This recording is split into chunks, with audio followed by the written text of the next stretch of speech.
Martin is not able to join, and maybe we'll start so that we don't run out of time in the end. When she joins, I will take a quick pause to maybe, or maybe at the end of your session, I will introduce her. Sure. I think we can start now. We're still not hearing you very well. I really don't know how to fix it. I don't even see any option which can help me with this, but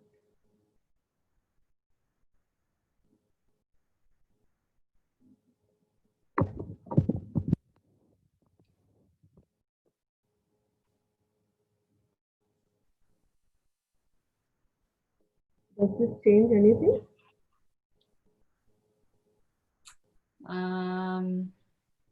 No. Say something.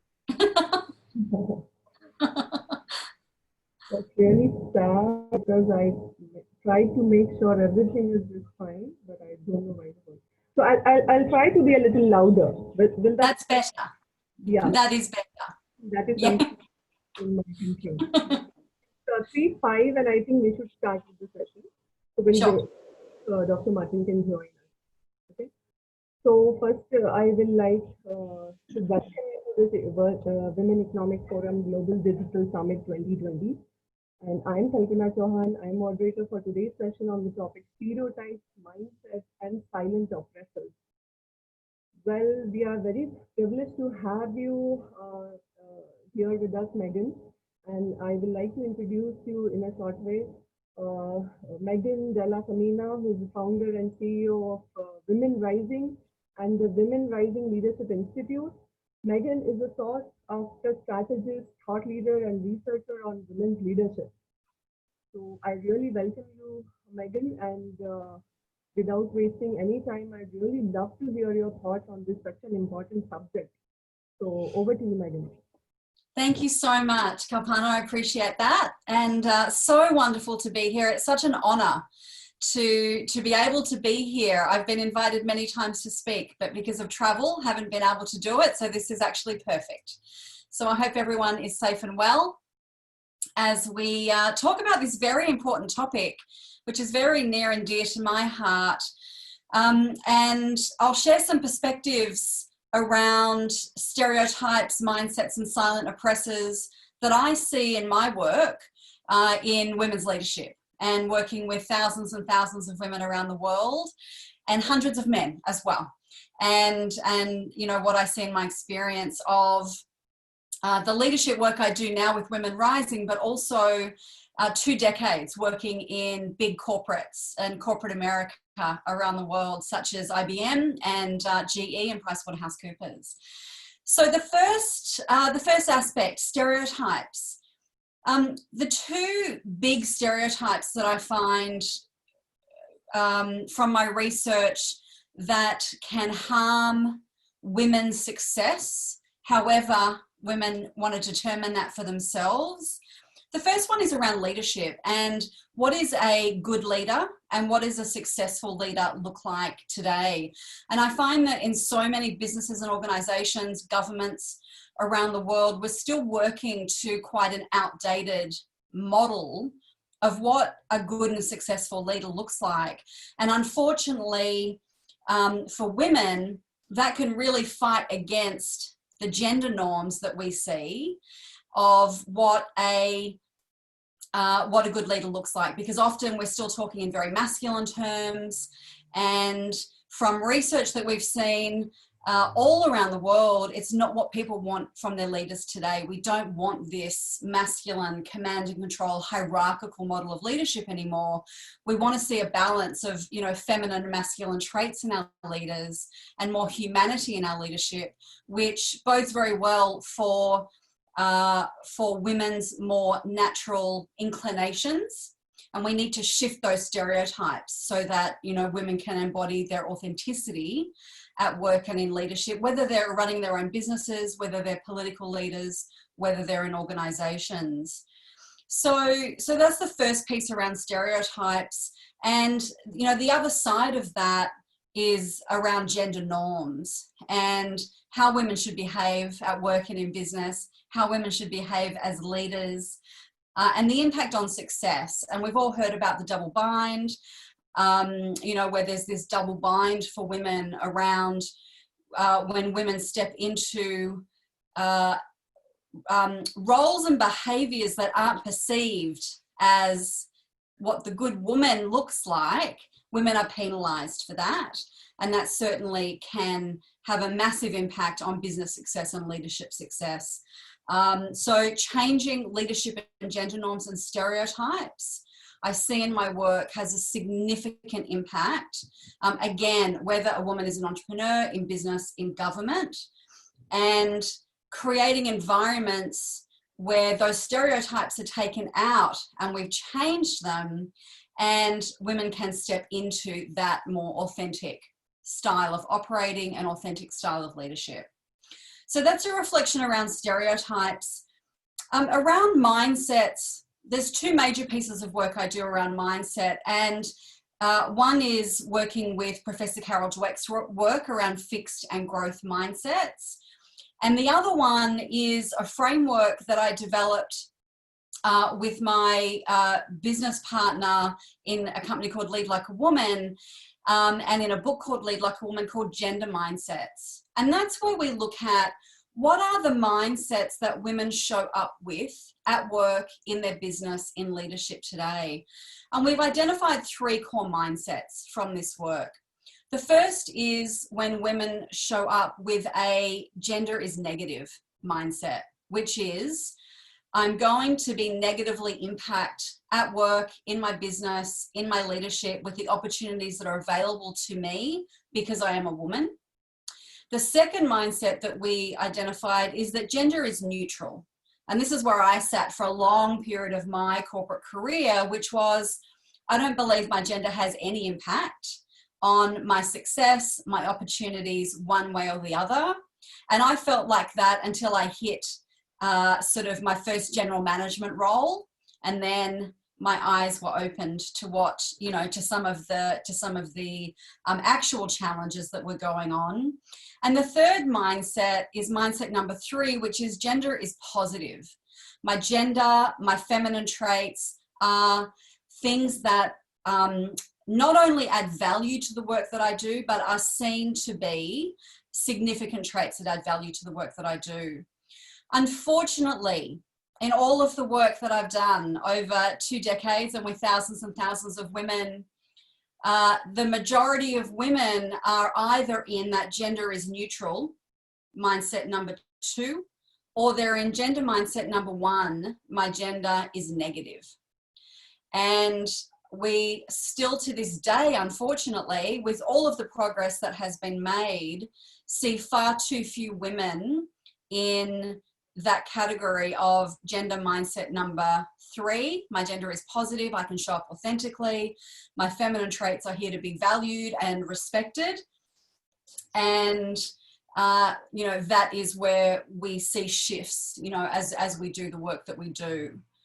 The third piece here is that I want to mention is around the silent oppressors, and 2 significant aspects here. And the first is around bias, and that's the bias that we all have. Doesn't matter our gender, doesn't matter our role, we all show up with bias, but we know from all of the research and work that the way that our biases, conscious and unconscious, impact women at work, in business, you know, whether it's entrepreneurs getting venture capital, whether it's women and the gaps that we still see all the way through organizations, that those biases are still silent oppressors, and we're still not doing enough to address them. And then the other side of that for women, certainly the women that I work with, whether it's in the Middle East, whether it's in India, in China, in the US, or in Australia, is this whole piece around the inner critic and imposter syndrome, that are silent oppressors that when we give voice to, when we start unpacking what is going on with our inner critic, with our inner dialogue, with our stories, and when we have the tools and strategies to really address those things, that we see significant shifts and moves forward for women, individually and also in the collective. So they're the three aspects that I wanted to share some reflections on. You know, I do see in the work that we do, again, it really irrespective of country, nationality, age, you know, any of the demographic aspects, that we are seeing shifts, but we need to give voice to these topics.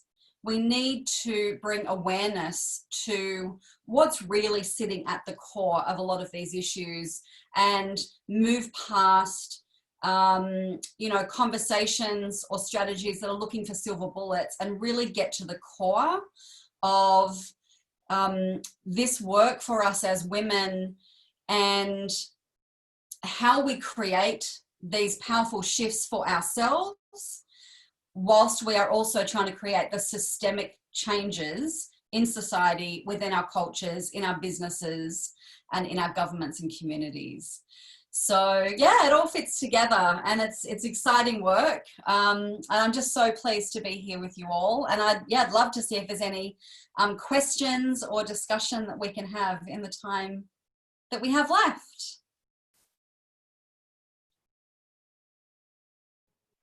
Thank you so much, Kamina, for those insights. We'll come to the questions in the last, and let me now quickly move on to our next speaker. I'm very excited to introduce Dr. Aurora Martin, who is Aurora. I'm sure you can hear me.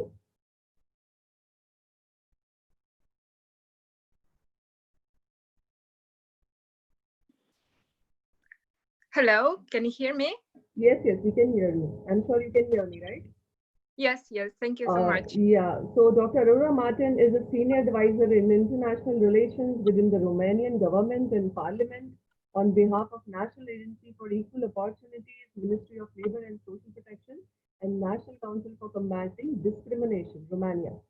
I welcome you, Dr. Martin, and without wasting a single minute, let's hear your thoughts on the subject, which is very important for us as women: stereotypes, mindsets, and silent oppressors. Thank you so much, and congratulations for my previous speaker. Stereotype and oppressors. At a certain time, each of us experienced one of these situations: to be stereotyped or to stereotype.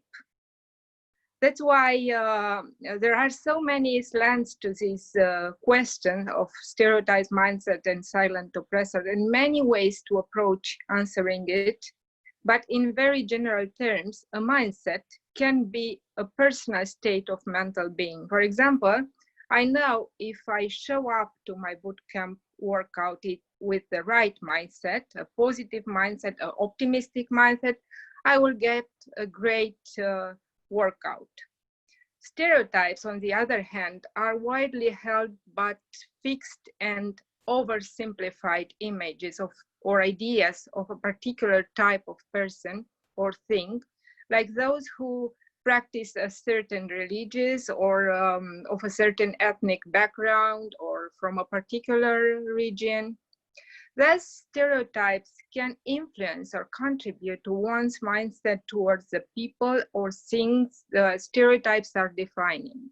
For example, if a restaurant server subscribes to the stereotype that women dinners are poor tippers, their mindset may be negatively bent toward women dinner, that women don't deserve good services. That's the mindset dictates their behavior towards the women dinners.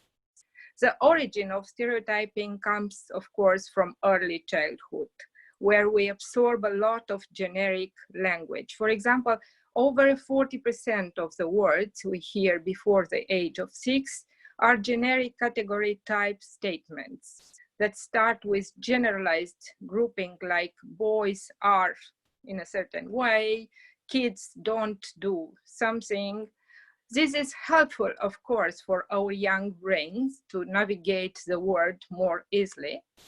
But the issue is that if we don't also get exposed to highly diverse data and personalized encounters from many different types of people, this generalizing leads to what is called essentialist thinking, that groups of people are homogeneously and invariant.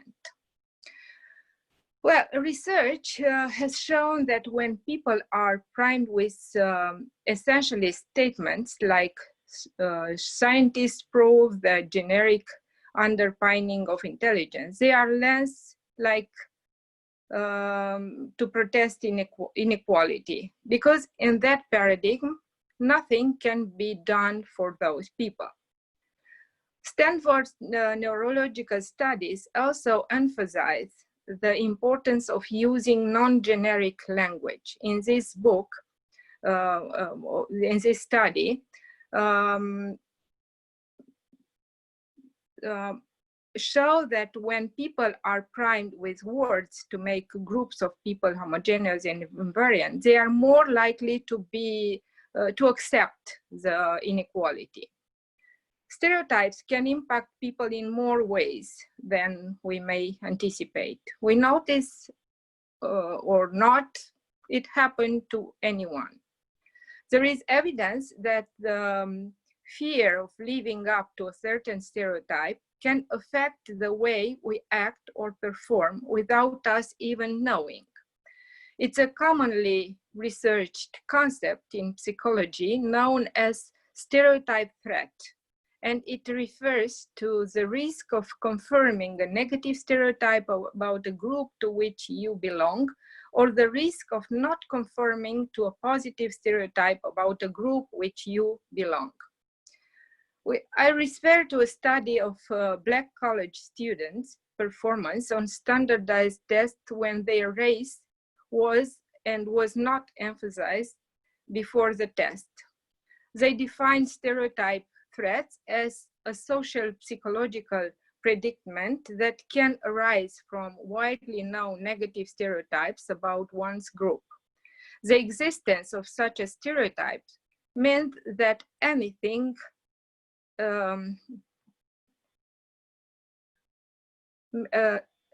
sorry, my cat came here and distracted me. The existence of such a stereotype meant that anything one does or any of one's features that conform to it make that stereotype more plausible as a self-characterization in the eyes of others, and perhaps even in one's own eyes. We argue that it is experienced essentially as a self-evaluate threat.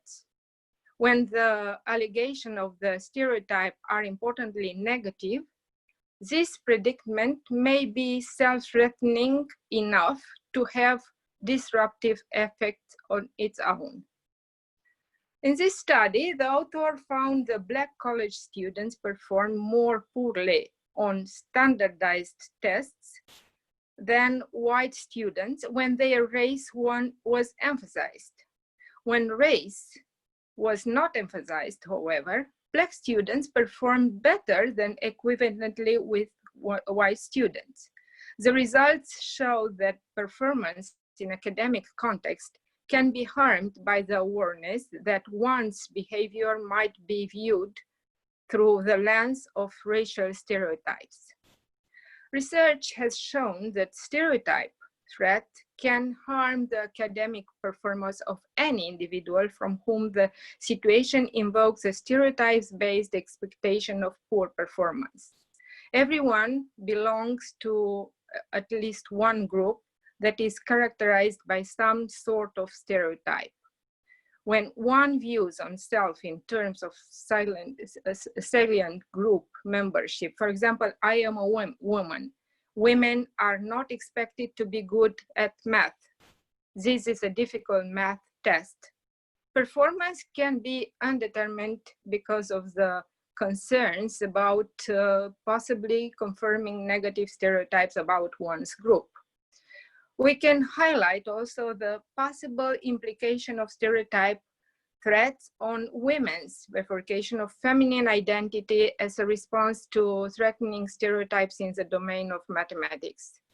The focus, immediate concern with math identification and gender, consider the plight of a young woman, for example, who wins admission to an elite college on the basis of math and quantitative science grades she achieved in high school, the recommendation of her teachers, and her performance on standardized tests.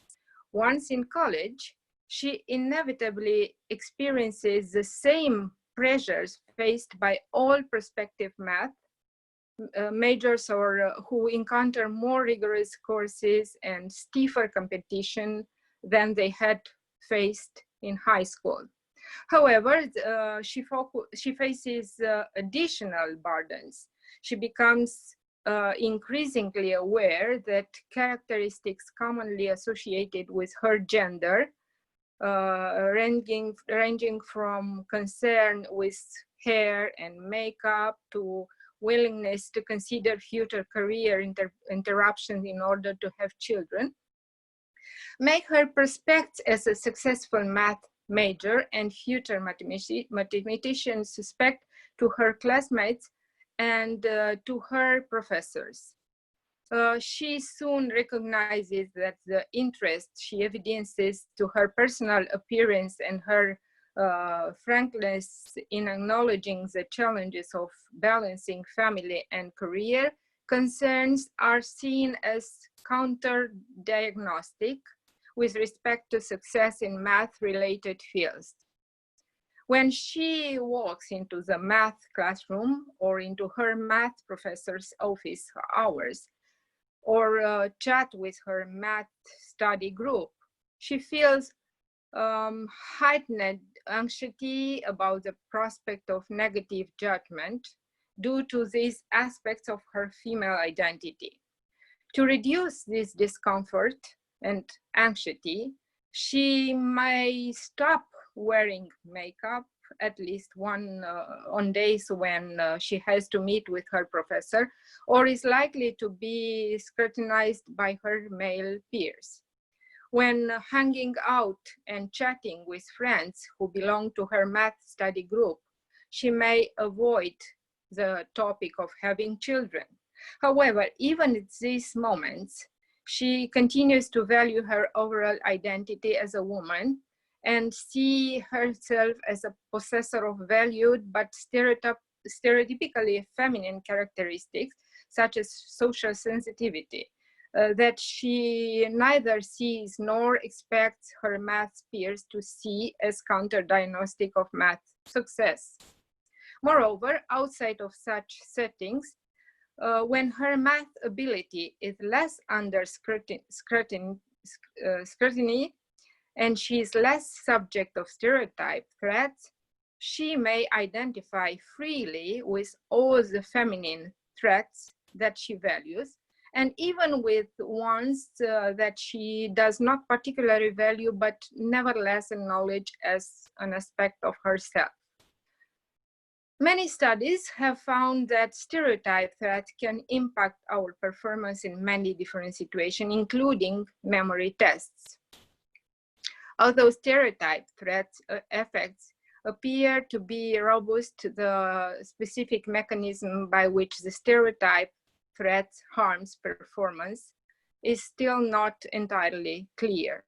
This ambiguity likely reflects that fact that stereotype threats probably produce several different consequences, each of which can contribute to decreased performance. For example, speculated that distraction, narrowed attention, anxiety, self-conscious, withdrawal of effort, or even over effort might all play a role. It's almost impossible to talk about belonging without talking about stereotypes. While everyone experiences... I'm sorry to interrupt you, Dr. Martin, but I think I have to come in here. We are a little tight on the schedule, so I request you to kindly conclude.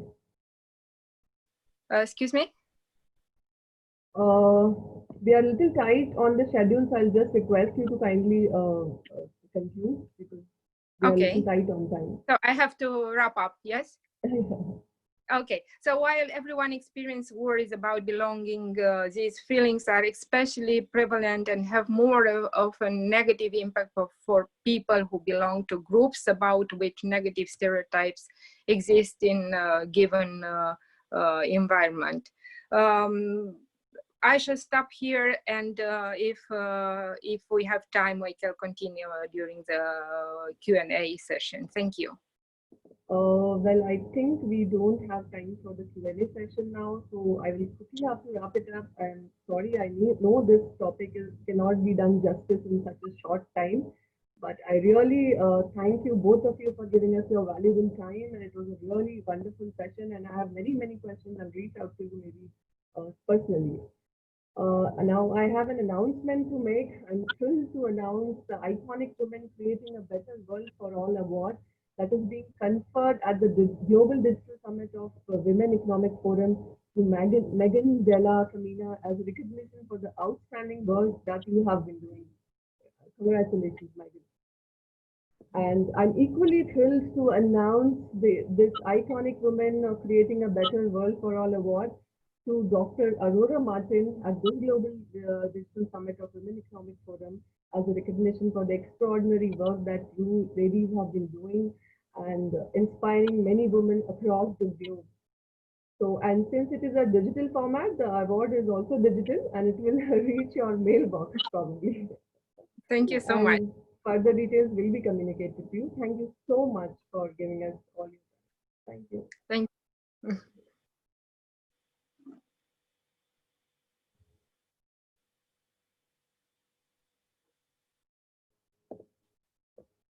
I am.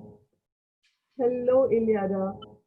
Hello, Kalpana. It's nice to meet you. I have to say a very big thank you to Women Economic Forum for giving me this opportunity. And I am connected to India because I was writing to an Indian magazine. So I love the country. And I wish one day I will come and I will stay for a lot of months to enjoy the country. Thank you very much. That's so nice of you, and we really love to host you here in India. And I'll definitely make it a point to meet you whenever you are here. We'll all be so obliged. I think we are waiting for the other speaker. Nita is joining, I think.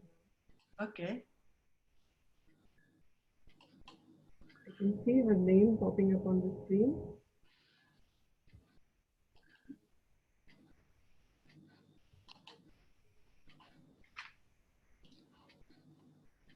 Hi, Kalpana, can you hear me? Hi, Nita, we can hear you, but we cannot see you. Yeah, I'm just trying to check my video. Give me a moment. No problem.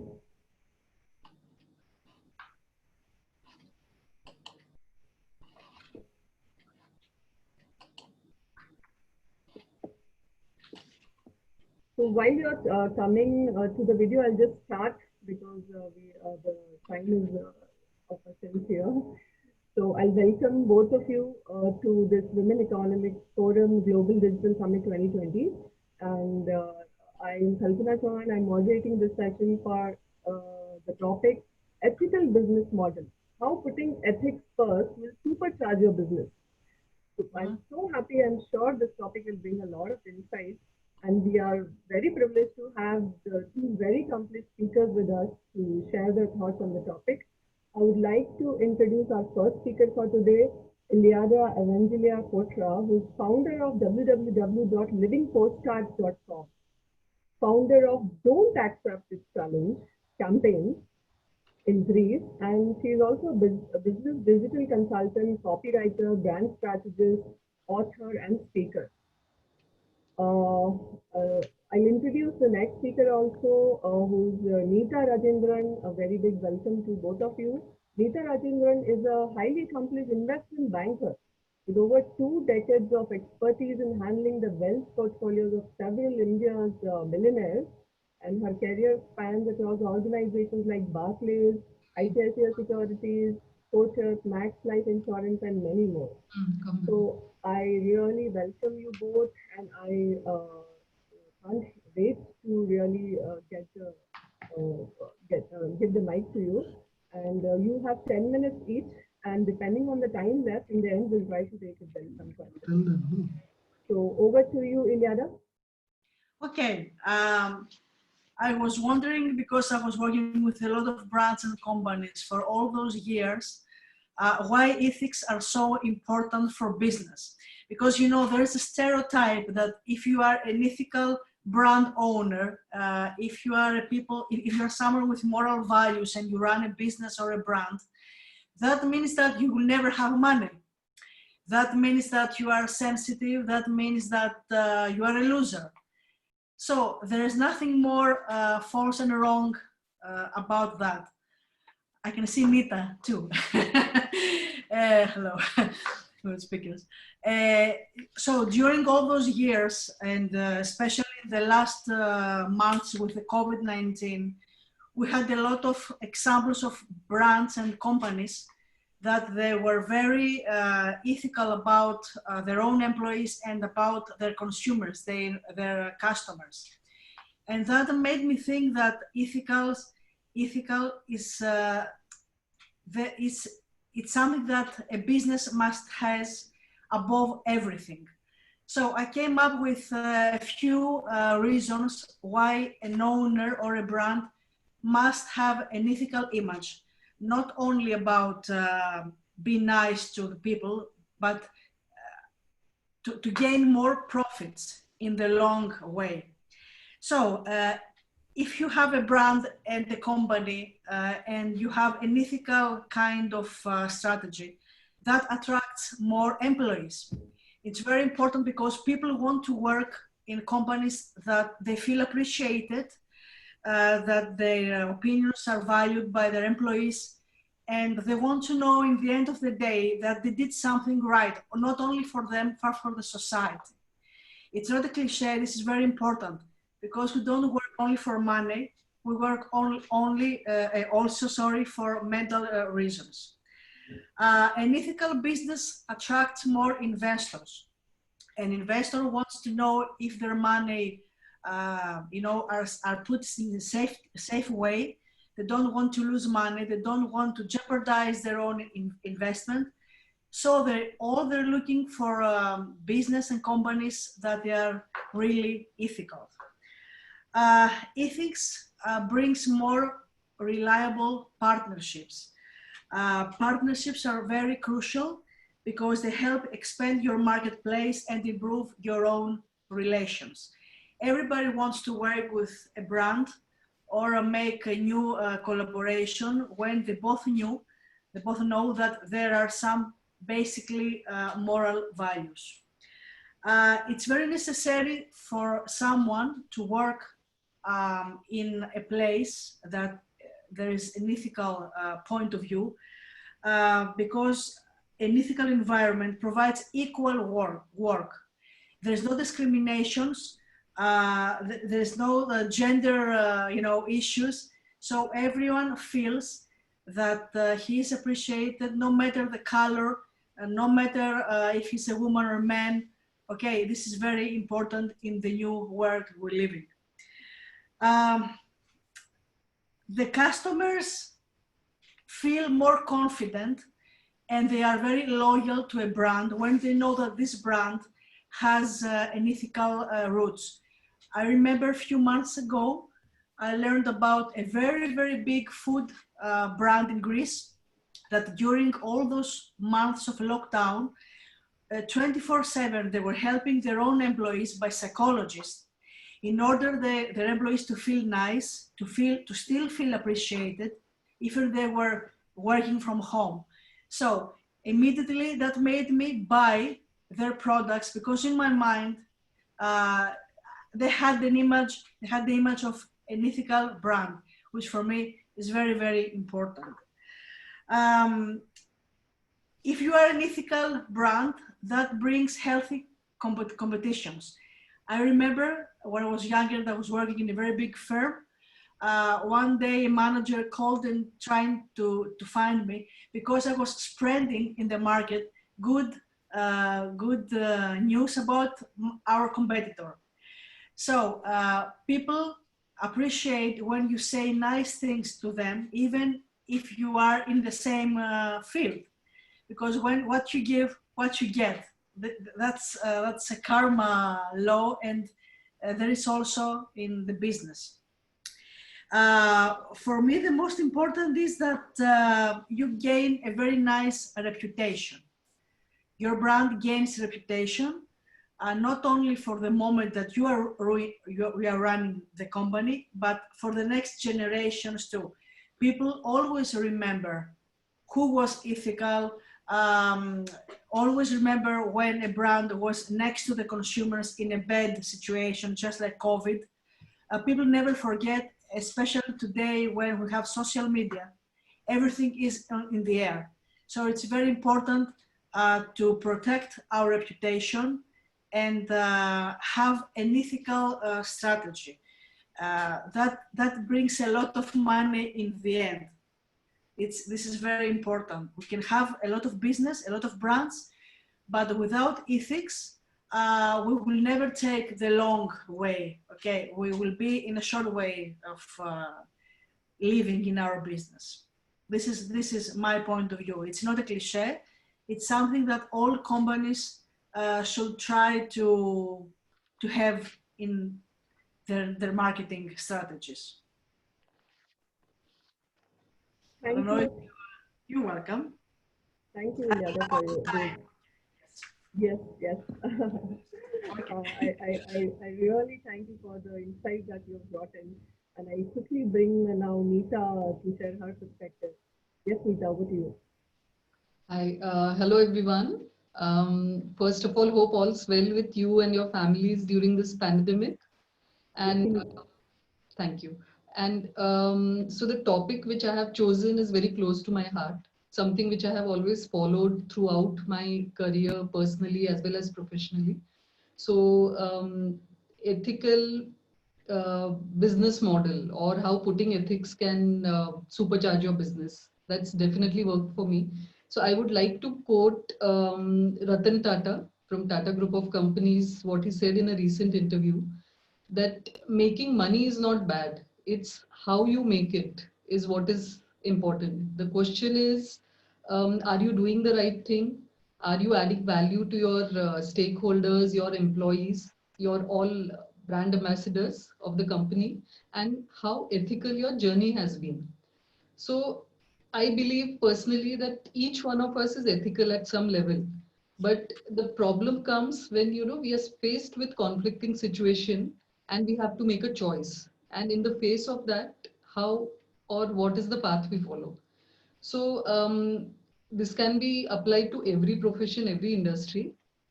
I would like to cover this ethical business practice and how it can be lead to a profitable journey through my career of handling the customer portfolios over a career spanning 20 years now. So throughout my career, I have kept some few basic principles which I have always followed individually for myself as well as for my team members as a leader, where which has worked for me and which I think is very important for everybody. So first is always put the customer interest first. So while in financial planning, there are jargons and technical things which you have to do in terms of following a financial process of need analysis, risk profiling, due diligence, portfolio allocation, portfolio reviews. So while that has to be done, but when it comes to a customer, we have to keep it, first thing is keep it simple. Instead of going into jargons and asset classes, basically what a customer wants to know is, if I have invested this much money, what is the return on investment? I had invested X amount, what is it? It has grown to. So that is first thing, without confusing them. Second thing is maintain complete transparency in terms of explaining what are the charges involved. Is there an exit load? What is the past performance of the funds which you're recommending to them? Is it market linked? That means, does it get invested into equity markets, or are there guaranteed returns? Are there any risk involved? What is the minimum tenure of investment? That means if we are doing, say, an investment product in insurance, what is the minimum number of years of payment it has to be done. Third is maintain complete confidentiality. So this is something which I follow even within spouses, because over the years what I've realized is sometimes even within spouses, husband and wife, they maintain their balances or portfolios separately. So complete confidentiality of their investments should not be disclosed to anybody other than the investor, whether it's a spouse, family, friends, siblings, colleagues. The reason is my business has grown through referrals of my happy, satisfied customers. So, when somebody refers, say, a colleague or a family or a friend, they will not be happy if you're sharing their investment details with any of their relatives or colleagues. So, maintaining confidentiality is very important. And fourth would be track the portfolios regularly. You cannot suggest something and leave it. I mean, disappear after. That's something very common which I hear when somebody raises a complaint of somebody. Um, Track the portfolios regularly, because there might be changes within the customer's finances. There might be an addition in the family. There might be a promotion they have got. There might be situations like the current one where it might be unfortunate case of job loss, or there might be government regulations because of which there might be some changes needed in the portfolio.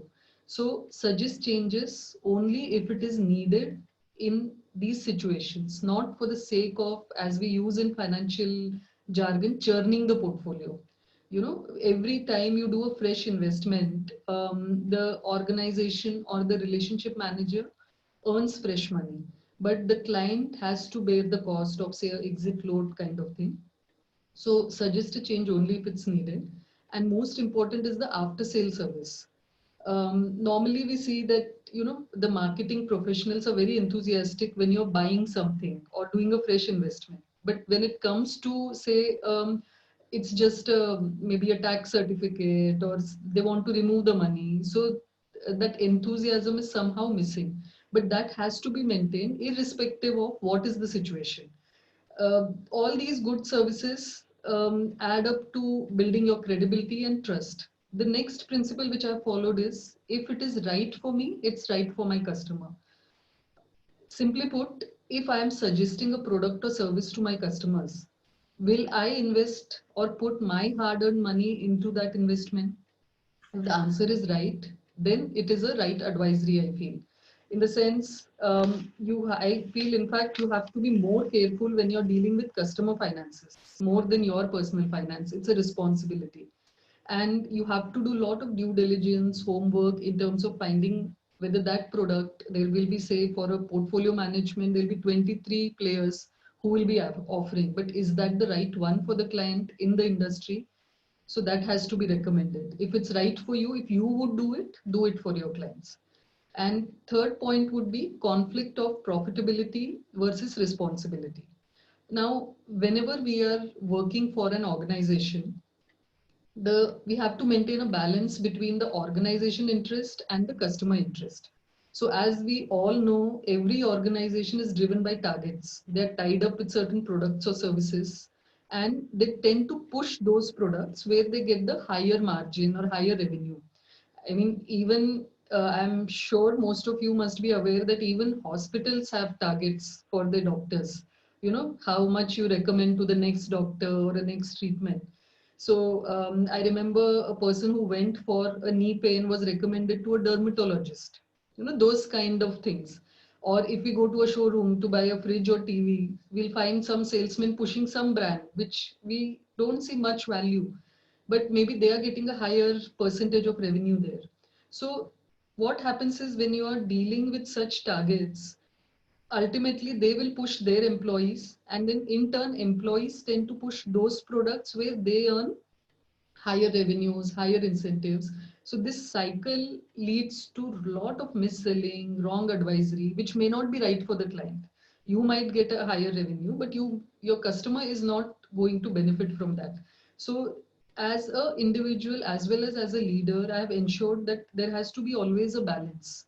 Maybe you may not earn higher revenues from that product which you're giving to the client, But in the long run, you will definitely make incentives be more profitable because it's very transparent now. The information is available at fingertips. On if you do a search, people can check what you're advising is right or wrong. And if they know that your advisory is right, they will be referring more and more clients to you. They will, whenever they want to invest or want something in finance, first thing is they'll think of you. That is one point. Now, another thing is there is never a shortcut or compromise in life for achieving success.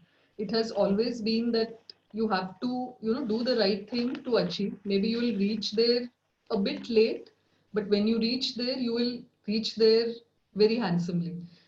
Now, there are things like constructive feedback which have to be encouraged. I mean, there are organizations like Facebook, Google, Apple, where we see that they reward people for finding bugs in them.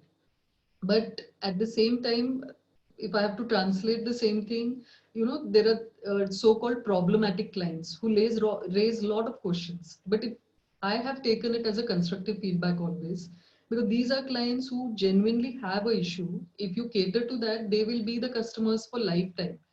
And ethical organizations like Iliada also mentioned in detail, lot of points she covered will definitely lead to lot of supercharging your business. There will be a better branding amongst all the stakeholders, not just employees.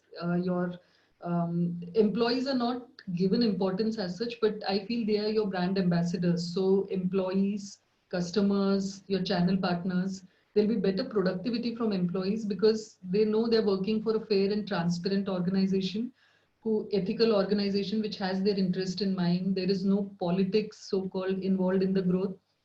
There are reduced cost in terms of manpower turnover, operation cost. The advertisement expenses are lesser because customers want to do business with ethical companies. There is enhanced customer loyalty. They refer more clients. So there are testimonials. These are the best forms of publicity for any company rather than the paid advertisements. So overall, the business growth is guaranteed because of ethical practices.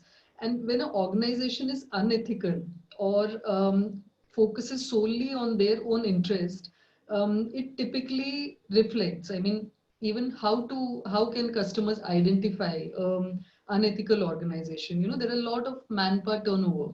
You will see that there are a lot of changes in the relationship managers who come and meet you for advice, or the lot of changes are happening. There are higher charges involved compared to what is there in the industry. There are delayed payments. The TAT or the turnaround time for handling your service queries is delayed.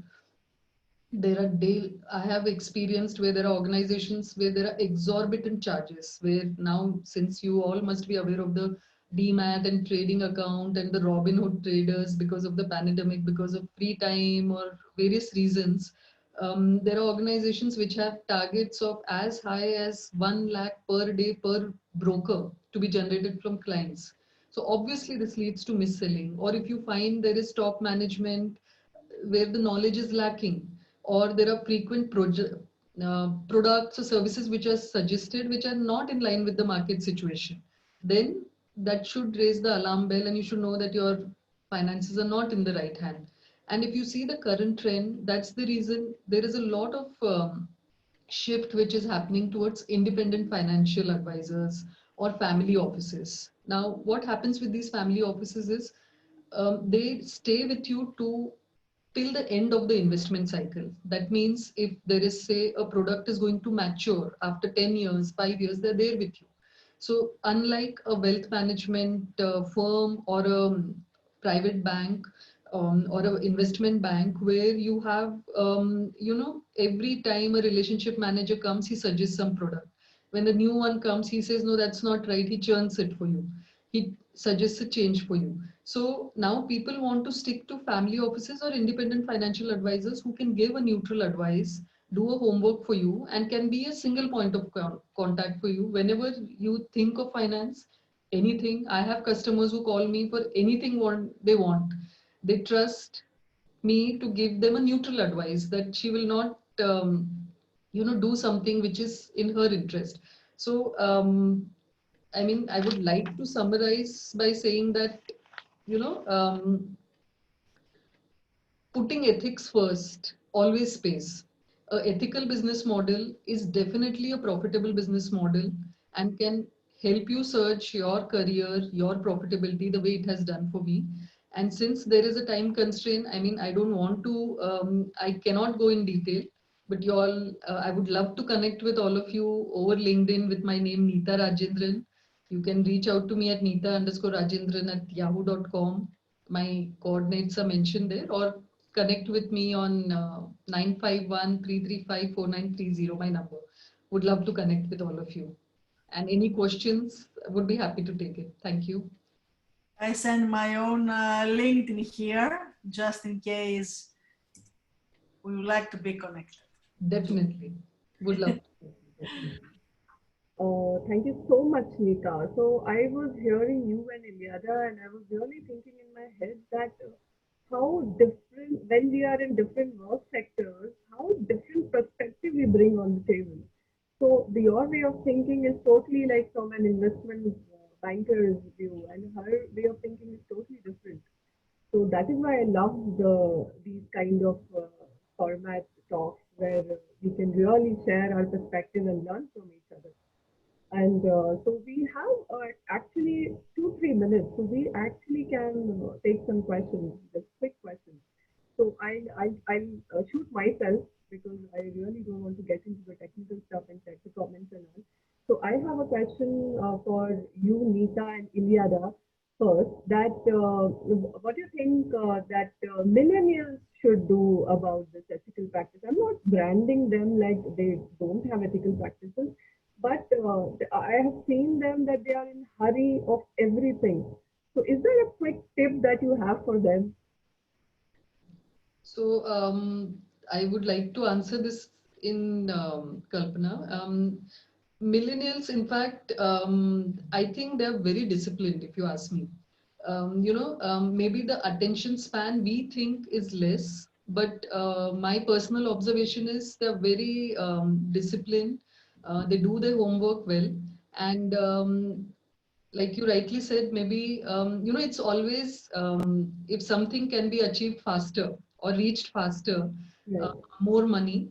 But if you want to be there in the long run, if you want to stay for long, then I think to develop that trust, integrity, it's very important to be ethical. Um, that's why in the beginning, as I mentioned, whenever there is a situation and conflict, not when others are watching, or but you know what is right. So if you do the right things, and customers are very savvy now, everything is available. You do Google search, and you know that if somebody is telling something, it's right or not right. So that's given a I mean, people respect organizations which are ethical. If I have to talk from this forum, PC Mustafa, who was a part of Women Economic Forum, very well respected for the way he stands for the brand. Or if we take Tata Group, a very well respected thing, and very simple to see now during this COVID, where I get a lot of requests on a daily basis, people who have lost jobs, and if they can be placed somewhere. The organizations which are thinking short term in terms of cutting the cost and asking them to leave, these are good talent, very good talented employees who are losing jobs, which is not the right thing to do. If you are staying by with the company, maybe the top management can take some cut in the salary, but ensure the livelihood of the lower level is not affected. I think that is when you will build loyal employees and you will grow in the long run. Otherwise, you will make fast bucks and you will close down. Very true, very true. So I think the key here is patience, a little bit of patience, and I think those guys will reach there. Just a matter of few years. Once they add a few years, they'll reach there. So with this, I'm already running out of time. I had so many questions for Megan and Aurora, but I'm not able to take them. They will personally reach out to you. And I want to give a big thank you to all you ladies for really giving us your valuable time and taking us through this wonderful session. And now it's time for some announcements. I'm thrilled to announce the Iconic Women Creating a Better World for All award, It is conferred at this Global Digital Summit of Women Economic Forum to Iliada Evangelia Kotra as a recognition for the outstanding work that you are doing. And in the same breath, I am equally thrilled to announce this iconic woman creating a better world for all award that is conferred to Neeta Rajendran at this Global Digital Summit of Women Economic Forum as a recognition for all the inspiring and the fascinating work that you all ladies are doing. And since it's a digital format, this award is also digital and it will reach your mailbox, and further details will also be communicated to you in the due course. And thank you so much. Thank you so much, Kalpana. Thank you, all of you. Thank you so much. Bye.